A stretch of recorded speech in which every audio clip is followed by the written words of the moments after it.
Good morning. I'm Patrick Woody, President of the North Carolina Rural Center. And I'm Brandy Bynum Dawson, Director of Advocacy at the North Carolina Rural Center. It is with great pleasure that Brandy and I welcome you to this bonus session of our series, Rural Talk, an Advocacy Speaker Series.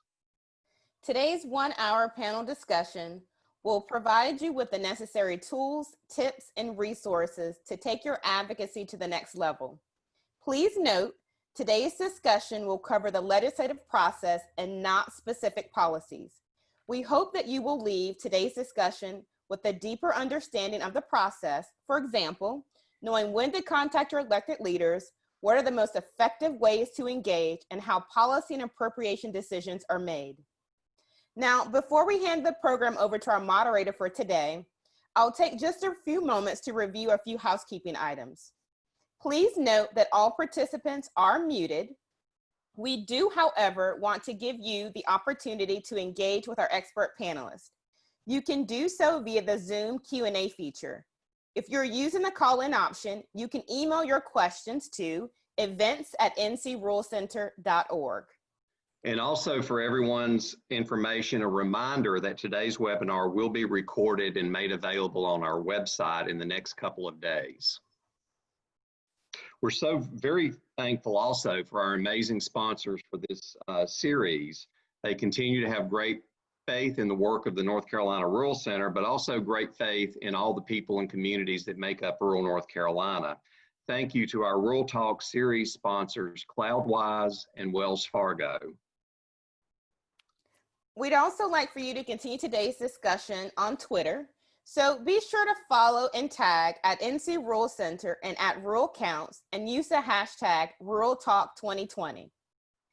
The crux of our discussion today will be guided by the expertise and experience of a stellar lineup of speakers in the field, including Legislative Assistant Christopher Stock from the Office of Representative Brent Jackson, who provides a great service to our state. Before we officially get started, let's find out who we have on the line and get a sense of your experience on today's topic. This information will be used by our speakers and helpful to them as they tailor their responses to fit our audience online. We will initiate 2 polls now and give everyone a total of 30 seconds to respond to both of these questions. They will display on your screen if you're using the Zoom application. The first poll asks, which organizational sector do you represent, and gives a range of options. So please, if you're using the Zoom application, please respond and select your option.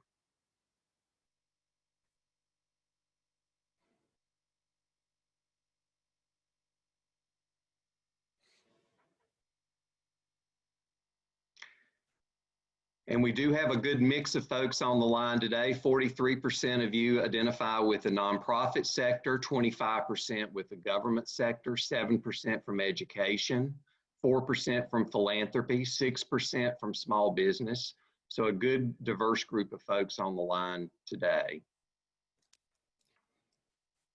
Now for the second poll, how would you rate your level of experience engaging with elected officials? No experience, some experience, much experience. Please respond.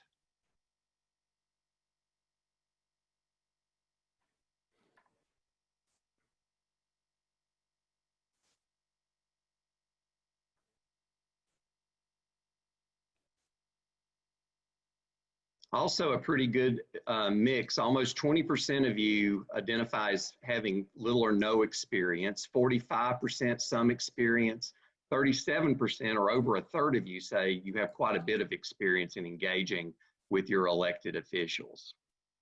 Now, without any further delay, let me hand the virtual mic over to our moderator and longtime friend and Rural Center board member, Nell Hotchkiss. Well, good morning. It's a pleasure to be with everyone today, and we're excited to offer to you the experience and wisdom from our panelists today. Many of you have experience engaging with elected officials that we just saw in our poll, either with direct one-on-one meetings or as part of a grassroots advocacy effort. For those that are less familiar, and as a reminder to all of us, I'll be sharing a good rule of thumb when it comes to advocacy versus lobbying. All lobbying is advocacy, but not all advocacy is lobbying. Lobbying involves attempts to influence specific legislation at the local, state, or federal level. And while advocacy is focused on educating about very specific issues, we all know that the pandemic has resulted in this unprecedented time, and North Carolina's General Assembly is not immune. To that end, the ways of engaging with our state policymakers now looks a little different, more virtual than in person. While this brings obvious challenges, it also represents a time of opportunity. Our panelists will share those experiences, their wisdom, tips, and advice on how to, or maybe even how not to, engage with our elected officials today and beyond. So now, let's hear what they have to say. Let's start with a question for all of our panelists. How has COVID-19, the pandemic, influenced or altered how you do your job, either as a legislative assistant or as a lobbyist? Christopher, you've been in the building now, in and out for several weeks. Tell us your experience has been under COVID. So it's obviously been a little different, as you just touched on. We've obviously had to kind of reinvent the way we communicate, the way we stay in touch with one another and try to follow up on topics. As we all know, everything kind of just happened very quickly, and there were issues that were outstanding at the time. So we've kind of had to, like I said, change things and figure out a way to follow up on pre-existing items that were outstanding before this started. So I think, entities like Zoom and WebEx and Microsoft Teams and things like that have kind of been more prevalent in our office, especially lately when it comes to just meeting with folks or discussing certain issues. We've had to alter the way we meet here in person in the legislature, also often with social distancing requirements and things like that associated with it. My boss, Senator Brent Jackson, is a chair for the Appropriations Committee for the Senate as well, too. And we actually held our first virtual meeting as well, too, for committees, which was a really different twist on things, where we had members that were home in their district or in their office, and we were meeting virtually for the first time and having to, teach some of those members. Some of these aspects were a little bit difficult as well, too, and a learning adjustment for everyone. But then we also had to get in line with, recording votes and open discussions for members on bills and topics like that associated with it too. So it's definitely been a little bit different. I will definitely say over time, the members here and the staff have adjusted to it really well. And I think that's something with a lot of these virtual aspects when it comes to meetings, that's going to be definitely something that we're going to continue to look at in the future as well too, as a viable option for communication in and out in the building and outside of it. Great, thank you, Christopher. Deborah, you have been representing the members of the North Carolina Chamber of Commerce. You had a busy session. How has COVID-19 impact the way you interact with legislators and those that you need to speak with on behalf of the chamber membership? Thank you, Nell. Once I got over the shock of having to work from home now for 3.5 months, and it took a little time, maybe a week, to really get adjusted. And then understanding that instead of talking with someone face to face, be they my colleague or my legislators and the staff down at the building, talking to them over the phone or texting or emailing became a whole new way of me communicating consistently. I'm a face-to-face person. I prefer to get up from my desk to go around the corner to talk to someone in my office, and like doing the same down at the legislature.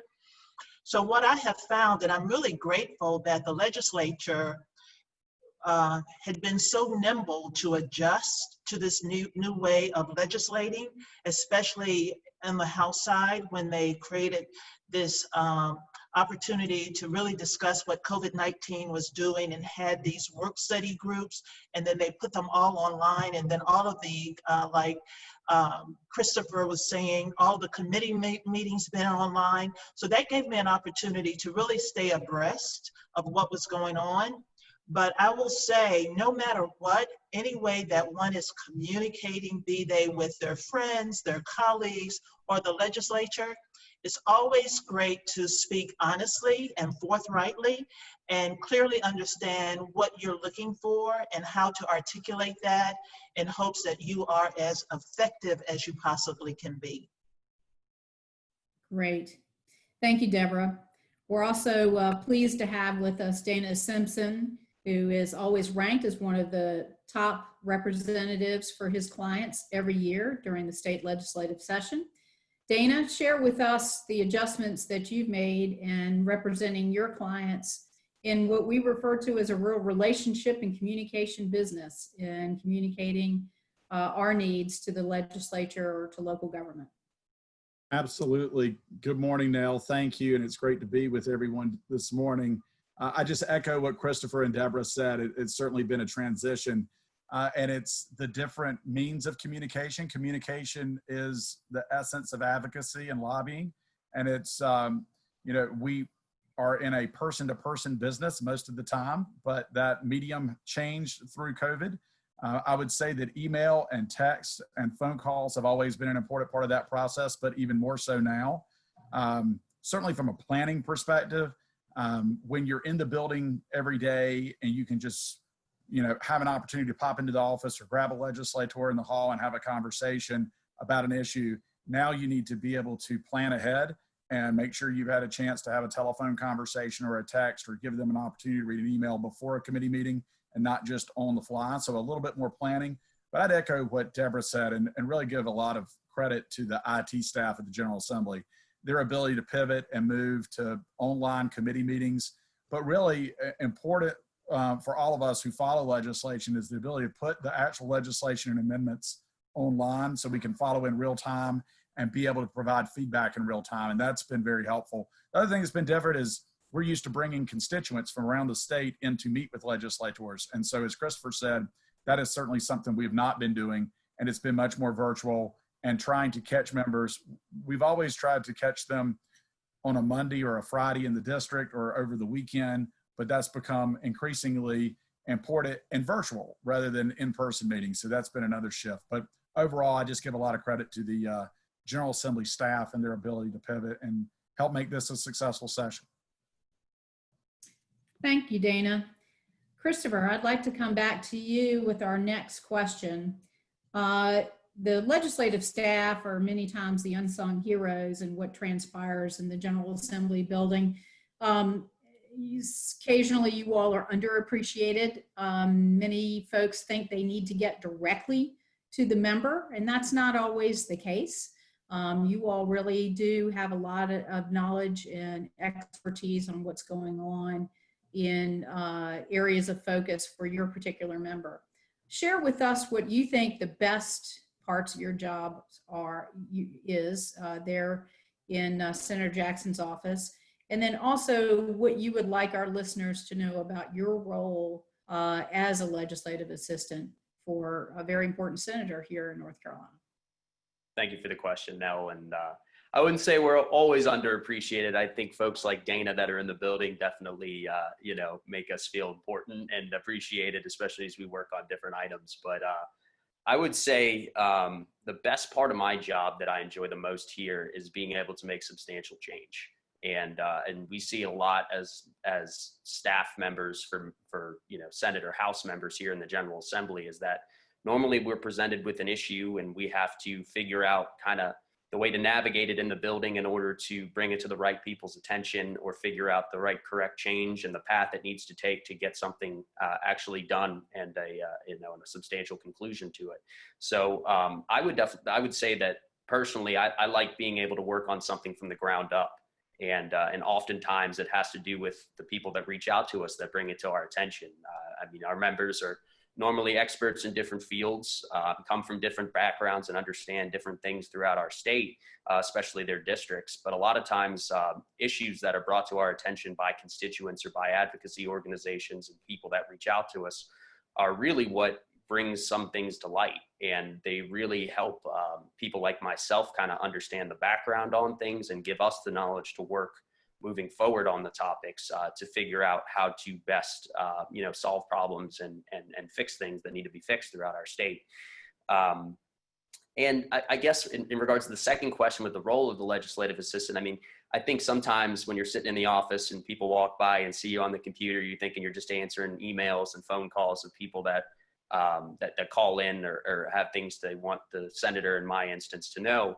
But a lot of times we work really directly with the members, and we work really hands-on on legislative issues themselves, on bills themselves.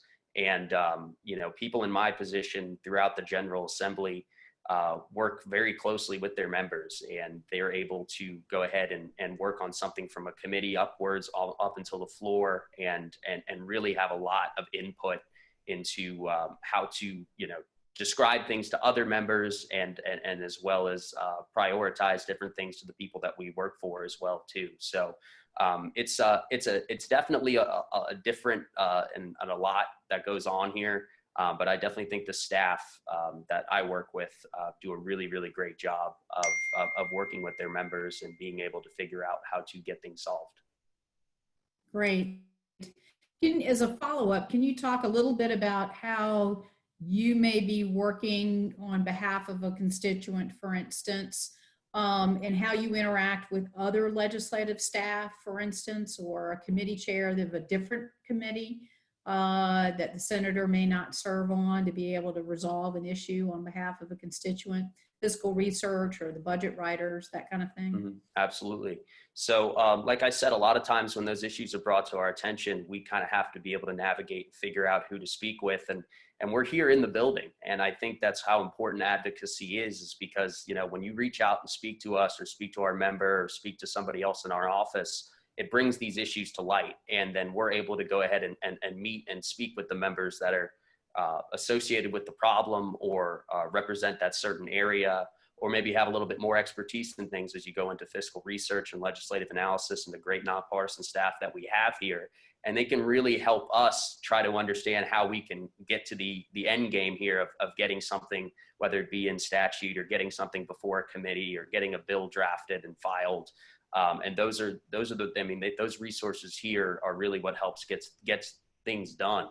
And so, I think in terms of us, when we get a call from a constituent and then, or get any sort of, correspondence from anyone to our office, a lot of times it's myself going and meeting with staff directly or meeting with the other member directly, whether it be stopping by their office or speaking with their staff members as well too. And just kind of making sure everybody's on the same page and trying to be as transparent as possible. So, issues are prioritized and things can keep moving forward around the building here. And oftentimes, as many people know, it gets chaotic at times with a lot of things going on, especially in a short time span.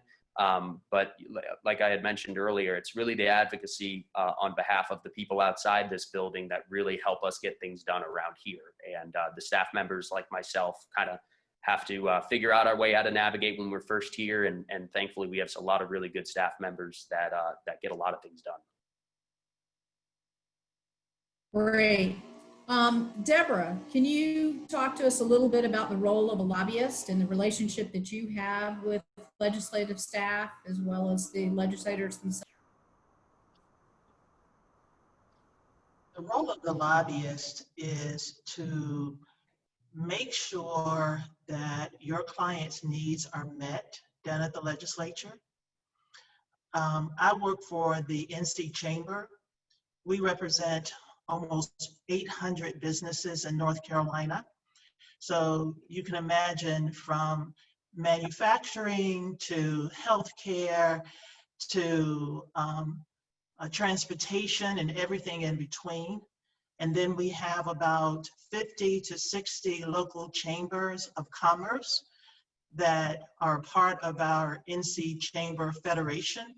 So there are so many issues that can bubble up. So it is the role of the 3 lobbyists at the NC Chamber to make sure that we go down and make sure that we are able to educate the staff and the legislators on our clients' needs and their goals in hopes that things can sync up in a way that will be beneficial for our membership. And as and also to make sure you know as a lobbyist who those members are, what they stand for, what they believe, and having a rapport with them so that when it's time to talk with them, you're not showing up as a stranger.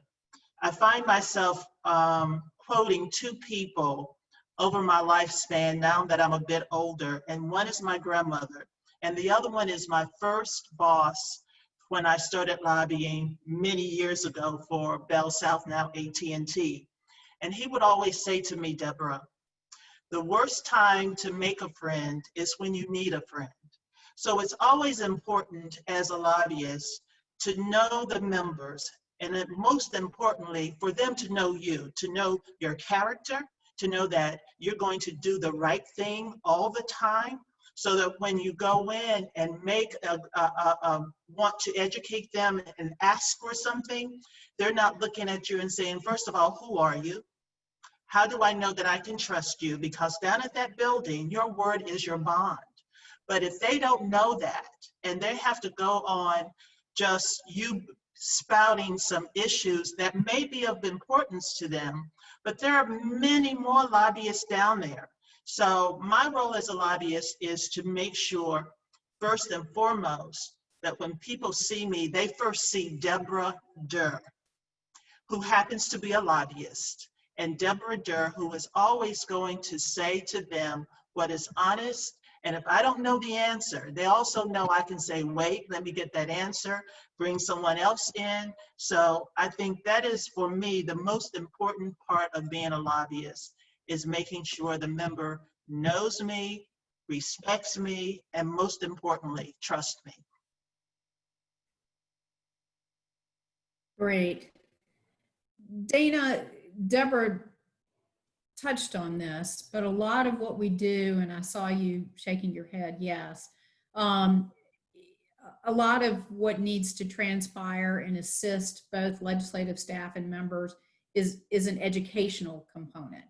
Can you talk to me a little bit about how you approach that when you have an issue and you are advocating on behalf of a client, and what that education process is in the building? That's a great question, Nell. And I really look at the role of lobbying as education first and advocacy second, because what Christopher and Senator Jackson and other members of the General Assembly are having to deal with is they are trying to deal with every single industry in the state on lots of different issues in a very, very fast timeline. And nobody can be an expert on everything.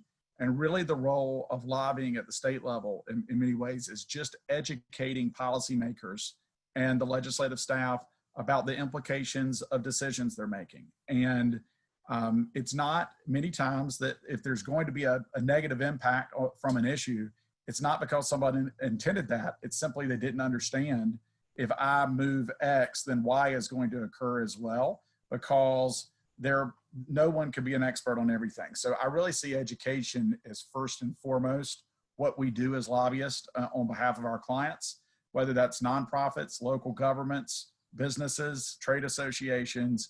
It's making sure that the members are making fully informed decisions and choices. And also part of that, and Deborah alluded to this when she was talking about just being truthful. I think it's really important that as we work with policymakers, we give them both sides of the issue. That's something that I learned early on in lobbying, is not to go have a conversation with a member of the House or a member of the Senate and say, here's why I want you to vote for this bill, and only give them one side of the issue that my client sees. You really need to let them know, okay, but you're going to hear from these groups as well who feel differently, and here's why they feel differently. And you give them both sides so they're not surprised, and you can still advocate and say, but here's why I think at the end of the day, our position is the right position to take, but you just need to know that these people feel differently. So you don't ever want to surprise a member. You don't want to ever tell a member something that's not truthful. I think Deborah was right on. If you don't know the answer, just stop and say, I don't know, but let me get you that information.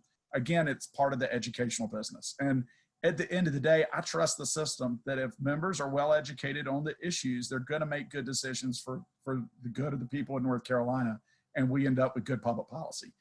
It's the worst public policy decisions I have made have been based on uninformed decisions and decisions that have been made too quickly without the full scope of information. So I think that's an important role that we play on behalf of our clients as lobbyists to make sure those decisions are well informed. Great. Christopher, you have individuals that come in and visit with you or call you. What do you expect of them to be prepared so you can try to help them? What are the things that you look for when someone comes to you with a problem that they need resolved, and what's most helpful to you to help them? Yeah, well, thank you for that question. And I think it touches on a component of what Dana just mentioned in terms of education. I mean, like we had mentioned before, there's a lot that goes on here. So as my role as a staff member is to listen and be understanding to every single person and issue that comes before me, but I'm not an expert on all those issues. And so because of that, I look to the person I'm speaking to really give me most of the background and information and take the time to maybe explain something to me that I'm hearing for the first time, or an issue that I haven't really worked on in particular. In Senator Jackson's office, for instance, we work on a lot of rural issues, on a lot of things related to agriculture. But for instance, if somebody comes with something related maybe to healthcare, we might need to sit down and have a longer conversation and understand a little bit more about what this issue is. And it's, again, my job then as a staff member to take the time to hear that person out and understand exactly what they're asking. And what comes to us from constituents, what I personally look for is just as much background information as possible. I mean, especially if they're talking about instances where they've spoken to someone else, or if they've, spoken to another legislator. That's always really helpful to me to help to understand, okay, where is this issue at on a timeline wise, looking at it right now, and who do I need to also speak with if, for instance, I have a follow-up question and I need to find that information out. So I really look to, when I'm speaking with someone that's bringing an issue to my attention for the first time, I try to find out as much information as possible, as much contact information as I can get from someone and related to that issue. And then that often leads to really, really good conversation afterwards. Obviously, when somebody comes to me with a problem, I'll look to try to bring as many people in on it to try to get an answer. And I'm not afraid as a staff member to go to another staff member or work with our nonpartisan staff here and say, hey, look, I'm not an expert on this. However, we need an answer. And that's where, the communication aspect and the people that work here become so vital is they give answers to questions in fields that not everyone's an expert on when the issue is brought before them.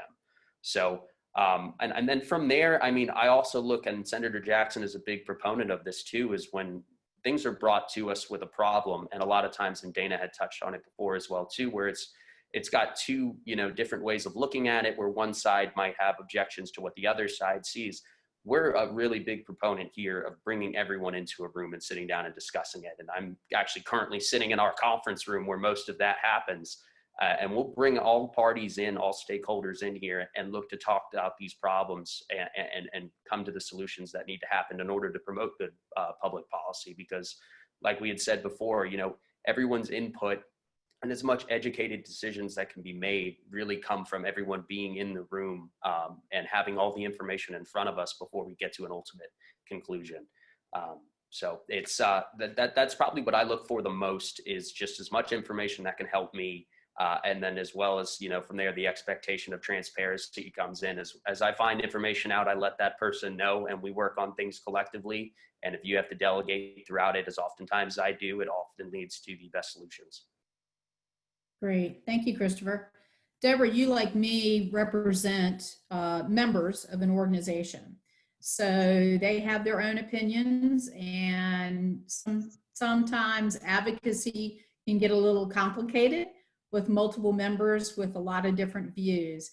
How do you navigate that, and how do you best work through a grassroots advocacy process to then help them help you in the building?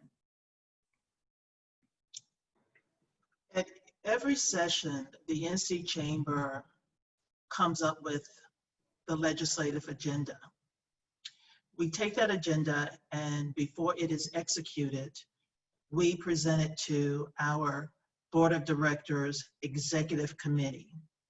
They then sign off on what our goals and objectives are for the coming year. If there is an issue that might be highly controversial, we will make sure that we poll our members. So if the issue falls almost 50-50, we will pretty much stay neutral so that we clearly understand what our membership is thinking. We don't just go out and make plans without them understanding what we're doing, and then they will agree to it. So we're very, very inclusive when we come down to the legislature, so that for the most part, when we are talking on behalf of the full body and not just one or two organizations within our membership. So when there is a need to execute beyond the lobbying, we always are in contact with, again, I like to talk about our Chamber Federation, because that's the best way to get people within the local municipalities who are interested in a particular bill and how it comes out, to engage the local chambers of commerce, because when we are in session, we meet with them every Friday. We send out This Week at the Capitol, because all the bills that we are either monitoring, support, or oppose, they are on that sheet, and there is a rundown of where that bill is, what is being done. So we keep them educated. So if there is an opportunity for them to reach out to their members at the legislature when he or she is back home in their districts, or maybe to pick up the phone and give them a call or email or text, however they choose to communicate, we are constantly educating our members too within the chamber, so that everyone is on the same page, everyone is looking to hopefully for the same goals. So that's how we do our grassroots efforts, and that's how we execute on our political agenda through inclusiveness when it comes to our membership. Great, thank you. Dana, you mentioned earlier planning, which of course has become even more important because of COVID. I have seen some efforts where folks have kind of come in and either they've come in at the wrong time, the issue has developed more than they can impact because they didn't get there at the right time in the process.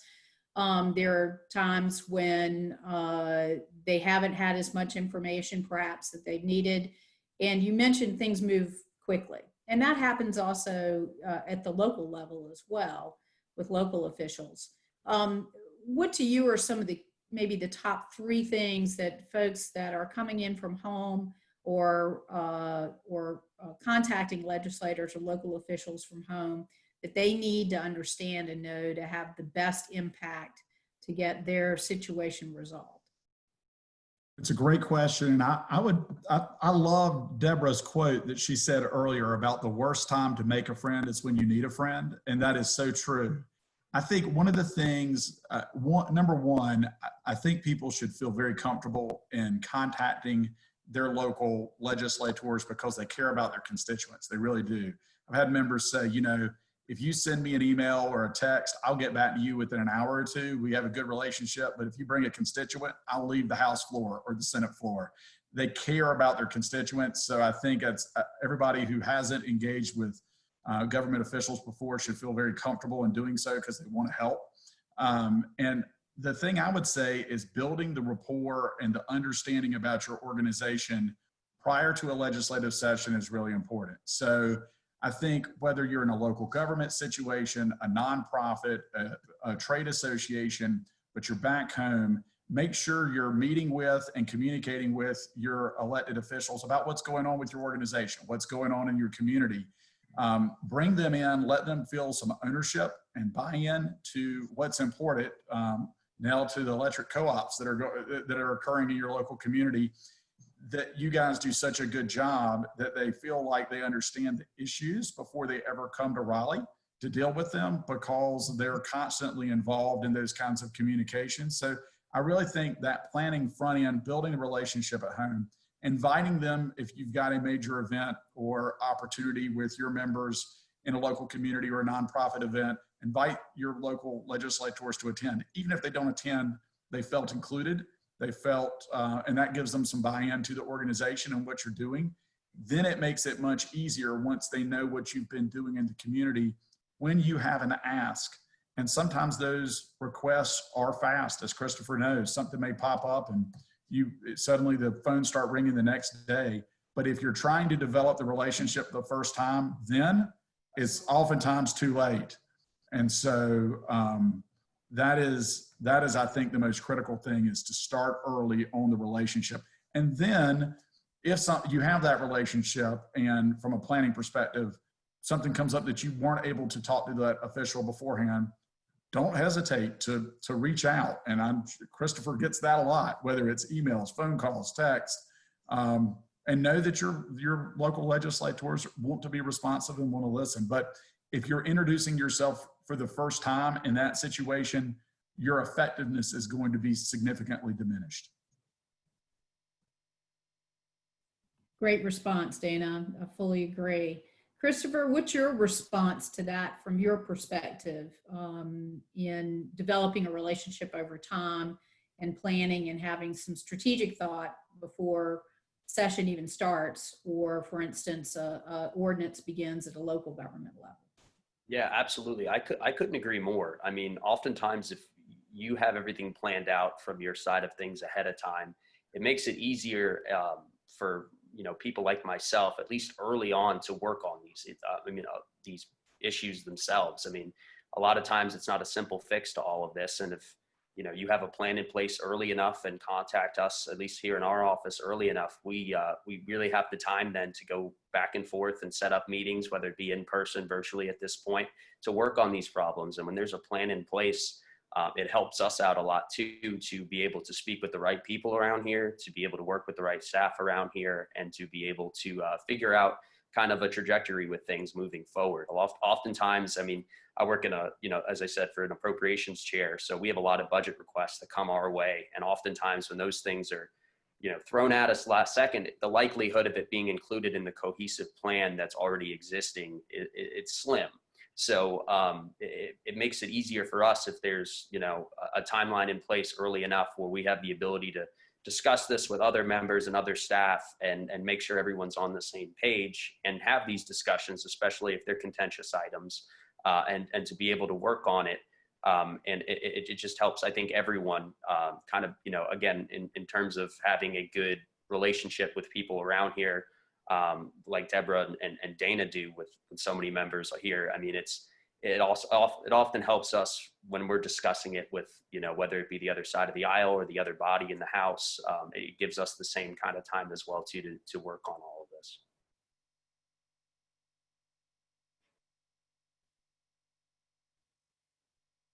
Beginning to wind up shortly, but Deborah and Dana, we've all had those days when we've done everything right.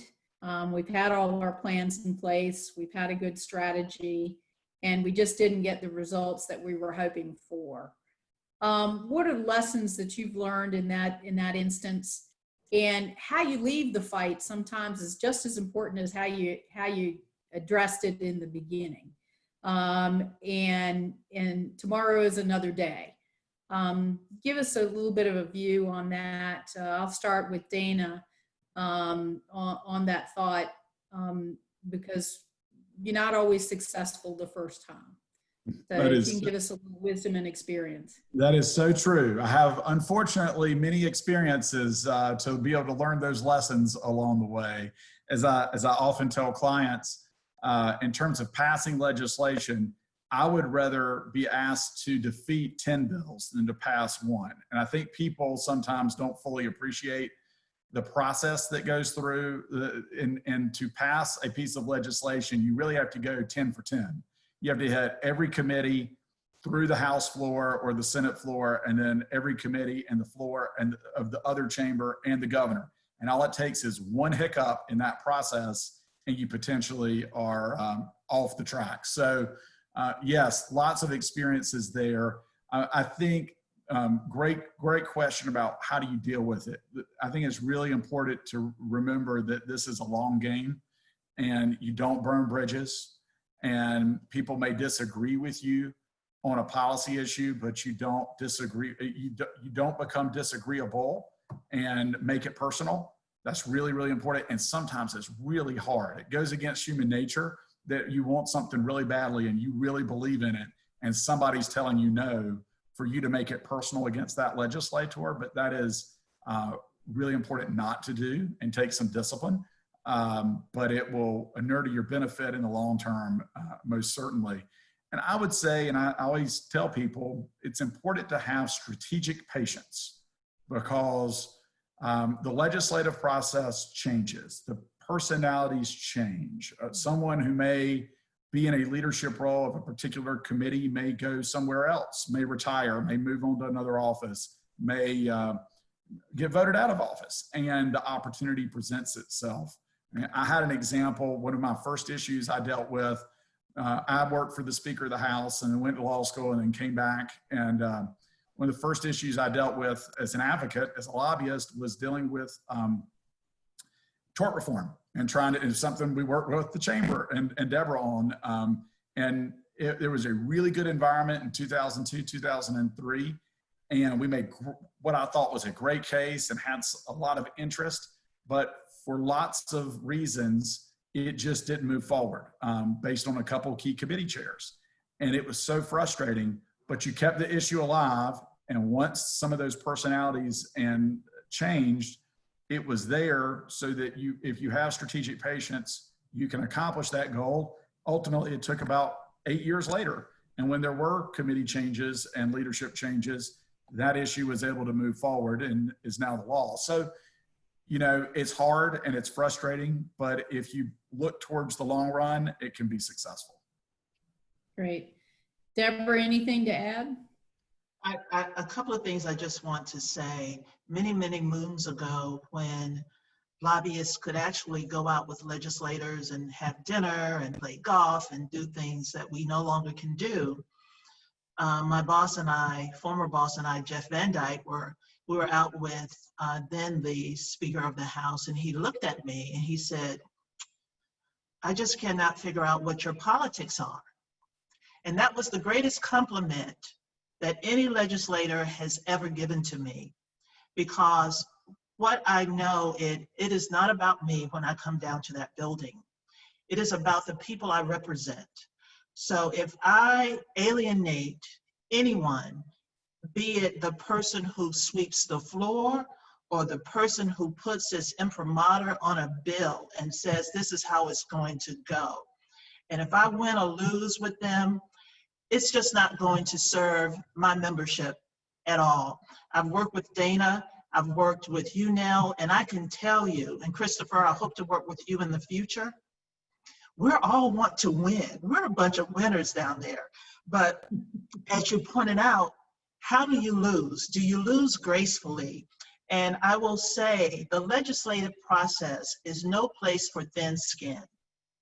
So I know we're all very passionate about our issues, about our membership, but so are other people down there at that building, because most of us come down there to win. And all of those legislators come in with a very specific goal, and that is to represent their membership. So what? If they like you, they believe in you, and they trust you, if it's not in alignment with what they need to do on behalf of their constituent, it may not add up. So when there are opportunities to grow, that growth for me has come through maybe not getting everything I wanted when I wanted it. But perhaps, as Dana pointed out, maybe the longer game will bring the type of benefits that I would like to have, because at the end of the day, I want to win, but I have to learn how to lose as gracefully as well. Great. Christopher, I want to end with you before we take questions. Hearing everything that you've heard, is there any story or anything that you'd like to share where somebody did something really well and it worked out, or somebody did something that perhaps wasn't in their own best interest in the long run and things that perhaps somebody would want to avoid? So I think maybe in regards to doing well, like I had mentioned before, we've worked on a lot of different agricultural issues, and we worked on the Farm Act, which is our big omnibus agricultural bill that we run every year. And I've actually had the pleasure of working on it for the first time here for Senator Jackson's office. And as Dana and Deborah know, this session ran a little bit longer than it normally would. And the bill took about a year and a half in total for it to get passed. And I think it went through 38 different versions, if I'm not mistaken. So it was really a document with a mind of its own, is how I described it. But we worked with particular advocacy groups and related to a lot. I mean, the bill's a huge bill, but we worked a lot with some of the hemp folks as well. And they did a really good job of kind of staying on top of issues and bringing things to our attention. And as the bill moved throughout committee, as Deborah and Dana touched on, I mean, things kind of, the process here is ever changing, and it's really unpredictable at times. And a lot of times, a lot of the advocacy groups associated with the Farm Act, and as I mentioned, some of the hemp entities as well too, did a really good job of trying to make sure that all of us were on the same page to where the bill was going and things that were changing as it was moving through committee and moving from the House to the Senate side. And so communication there was really key. And I think that has a lot to do with how, strong advocates are for different issues here in this building. And oftentimes, they'll be the first ones to come in by my office and be like, hey, you need to hear X, Y, Z about what's going on over here. And then that issue's up to our attention. And then, we start running from there to figure things out. So, being in the building, as difficult as it is right now with everything COVID related going on, is really a big part of a lot of the advocacy work that goes on around here, because everything is changing so quickly and moves so fast sometimes. Being in the building and being able to speak with legislators and staff that are associated with them so quickly, and so, and having them available really helps, everyone really work, especially working on particular pieces of legislation.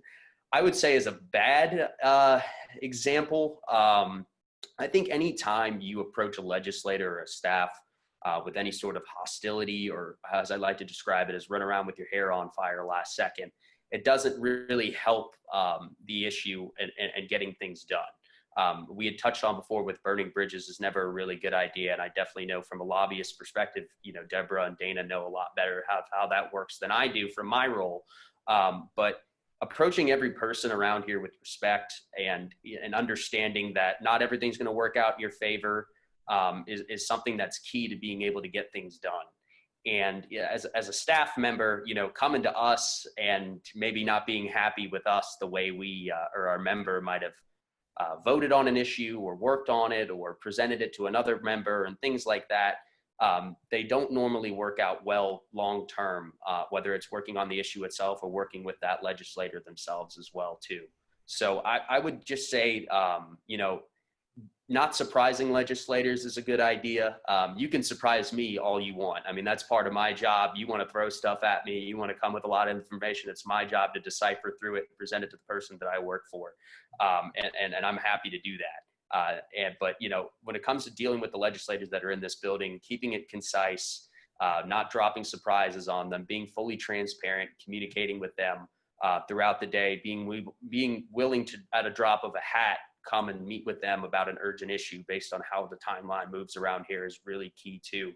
And as I mentioned, not working with any sort of, personal hostility and things like that, because as Deborah touched on, your word around here carries a lot of weight, and your character around here carries a lot of weight. And if there's any instance that anyone can really point to as to not want to work with you, regardless of the issue that you're working on, it's to the detriment of the issue and the people you represent. And so I would definitely say that's just something important to keep in mind. And you have to just be understanding too about how this process works. Is, if it's in a perfect world, we'd love to get everything done as quick as possible and run through it 1, 2, 3. But unfortunately, it's not always how it works out. But keeping issues on legislators and their staff's radar is huge, especially as session comes to a close, or as committees adjourn, whatever the case is, continuing to follow up and continuing to speak with their staff or speak with the member themselves, whether it's formally or informally in passing, is huge in terms of getting things done long term, because as long as it's on their radar and to their attention, they will continue to speak with you and work with you on it, regardless of how quick it gets done. Great response. Thank you, Christopher. Brandy, I appreciate being part of today, and I'm going to go ahead and throw it to you and see if we have any questions of our panelists. Thank you. Thank you all very much. And thank you, Nell, for moderating a very informative discussion. We did receive a couple of questions that were pre-submitted by registrants ahead of today's panel discussion, as well as a few that came in via the live Q&A. So I'll dive right in. So we'll start with a couple of questions, again, that were pre-submitted. So they really center around sort of local elected official engagement. So the one question is, how do you connect your local elected officials when you have a local issue to your state elected officials? So in other words, how can state policymakers assist in local issues by connecting with those local elected officials?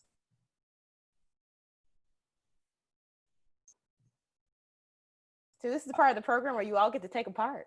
Yeah, absolutely. I mean, I don't mind touching on it at first here, at least from our perspective. We work a lot with our local delegation, and a lot of times, I mean, Senator Jackson and I try to be in the district as much as possible. And obviously with the legislative schedule, that's hindered maybe to, like Dana had touched on, with Monday, Fridays, and the weekends, but a lot of these issues still pre-exist. So with our local delegation, we've kind of made it a priority to stay in constant contact with them as much as possible. And they do the same with us. And if they have an issue that comes up, whether it be, you know, something about an infrastructure repair or something budget related or something that they need help with in terms of trying to find grant eligibility, we work on from here, and we'll get them to the right folks in order to figure out answers to it, or just get them to the right people up here that can help them find the answer to it.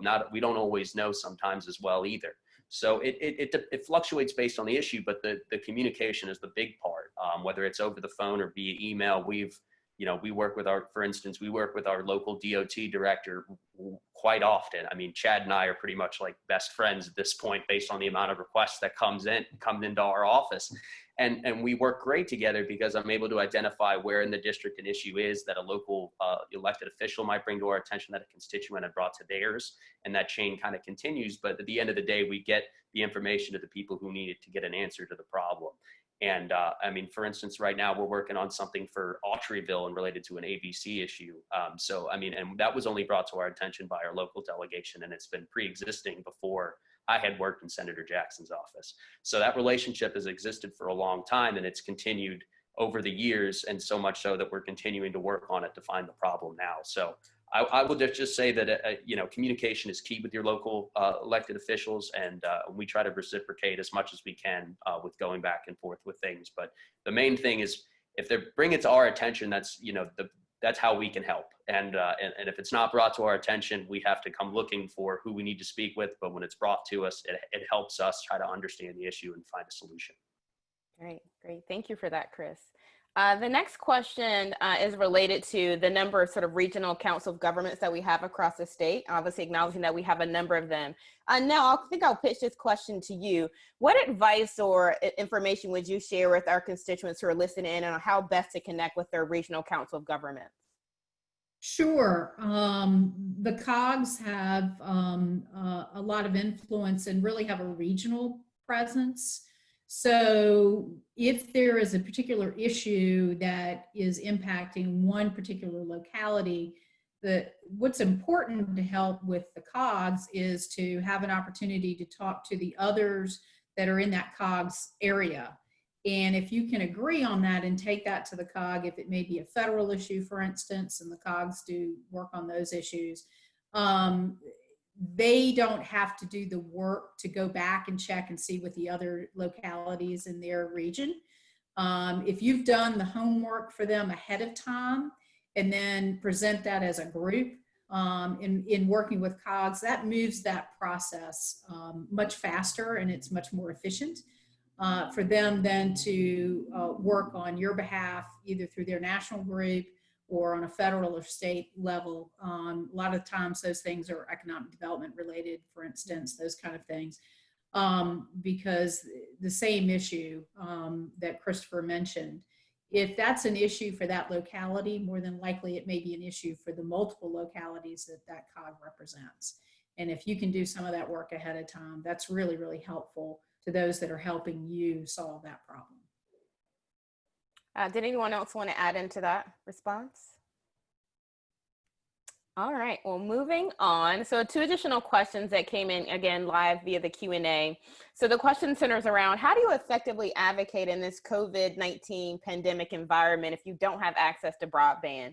And we know here at the Rural Center, that's an issue that we have been advocating for, and we've seen some headway in that direction, positive headway in that direction, but no, we still have a ways to go here in the state. So what tips and advice would you give folks who want to engage maybe via online meetings but don't have internet access? And what are the best ways for them to engage and stay informed?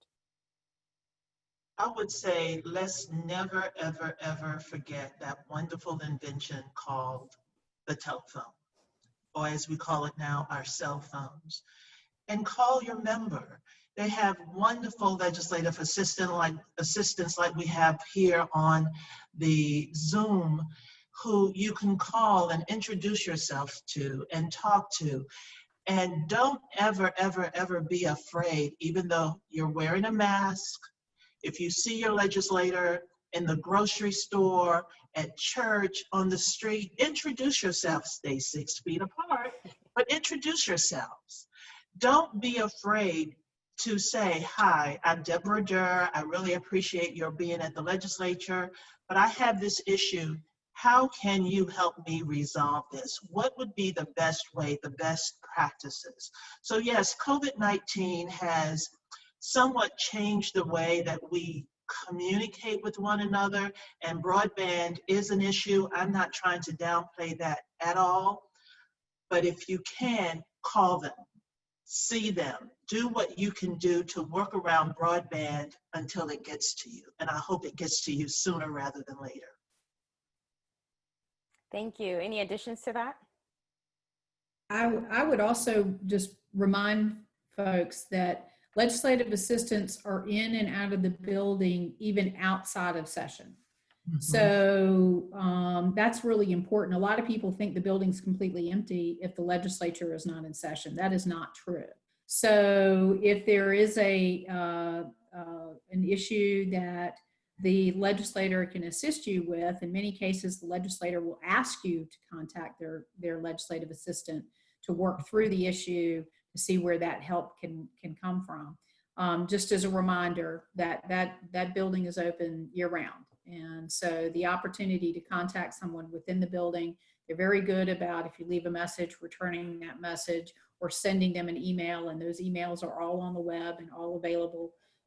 That's a great way to also have that conversation and introduce yourself as well.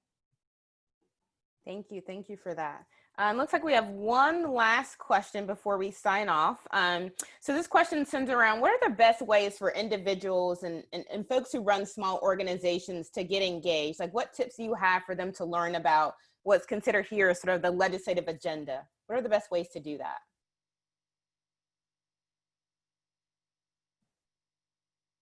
I'll put in a plug for good trade associations like Deborah and Nell work with. I think small businesses have an opportunity to learn about what's going on in Raleigh or in Washington, D.C. through local trade associations, and whether that applies to small businesses, that applies to nonprofits, that applies to local governments. And I know that's the kind of group we have on the call today.